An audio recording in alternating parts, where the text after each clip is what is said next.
Sir, ప్రధాన ప్రతిపక్షంగా ఉన్నటువంటి కొంతమంది నాయకులు ప్రతి అధికారులు, పోలీస్ అధికారులందరూ కూడా పింక్ బుక్ లో ఎక్కిస్తాం అని కూడా ఛాలెంజ్ చేస్తున్నారు. దీనిపై ఏం చెప్తారు?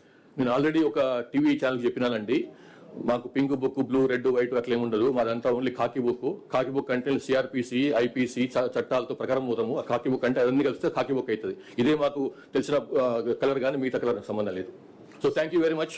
సార్, సోషల్ మీడియాకి సంబంధించి ఇటీవల చాలా పోస్టులు వైరల్ గా మారుతున్నాయి. వారిపైన మీరు కఠినమైనటువంటి అంటే పీడీ యాక్ట్ లాంటి కేసులు పెడతామని చెప్పేసి అని ఒక ఇన్ఫర్మేషన్ వస్తుంది. అది ఎంత అట్లనేం లేదు, అట్లా తెలుసుకుంటాను మరి. కానీ ఒకటే, సోషల్ మీడియా సంబంధించి ఇంతకుముందు కూడా చెప్పినాను నేను, వాళ్ళు వేరే వ్యక్తుల యొక్క శీలహననం చేయకుండా, క్యారెక్టర్ అసాసినేషన్ చేయకుండా, వాళ్ళ గురించి అబద్ధాలు మాట్లాడకుండా, వాళ్ళ గురించి ఇష్టం వచ్చినట్టు వాళ్ళ ఫ్యామిలీ మెంబర్స్ గురించి, వాళ్ళ ఫ్యామిలీ గురించి, వాళ్ళ వ్యక్తిత్వం గురించి అడ్డం రాస్తే మాత్రం తప్పకుండా యాక్షన్ ఉంటుంది. అట్లా కాకుండా ఫేక్ న్యూస్ అది కూడా చేయొద్దు. ఓన్లీ థింగ్ ఏంటంటే, వాళ్ళు with in 4 walls of constitution లో ఏం రాసుకున్నా, ఏం విమర్శ చేసుకున్నా, ఏ సద్విమర్శ చేసుకున్నా, ఏ కన్స్ట్రక్టివ్ విమర్శ చేసుకున్నా, ఎట్లాంటి నిర్మాణాత్మకమైనటువంటి క్రిటిసిజం చేసినా కానీ దానికి మాకు మన నుంచి ఎట్లాంటి ప్రాబ్లం ఉండదు. కానీ అది దారి తప్పి అది నేరంగా మారితే మాత్రం తప్పకుండా విల్ ఎంటర్.